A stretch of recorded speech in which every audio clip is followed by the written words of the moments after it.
How to hide all Facebook photos with Only Me settings. Hello everybody, welcome back to the channel. In today's video, we are going to show you how you can hide all your Facebook photos using the Only Me settings that no one can, but only you can see them. So if you're looking on how you can do that, these are the processes you may follow. So start by opening up the Facebook app on your phone or going to the Facebook on your computer. And once you're logged in, you can head over to your profile page where your photos are located, or you can head over to your settings. So I'm just going over to the settings. You can also follow the same process.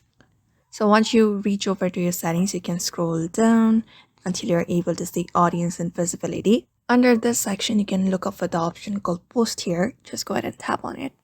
And when you tap on it, you can choose up your audience, like who can see up your future posts from now onwards that you will be posting. So you can go ahead and tap on this section right here. And when you tap on it, you can choose up your default audience.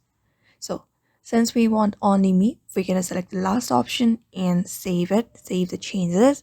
And after that is done, you will be successfully hiding all of your photos on Facebook using the only me privacy settings. So if you found this video helpful, please give it a like, share it with your friends, and don't forget to subscribe for more privacy tips. Thank you for watching, and I will see you in the next video.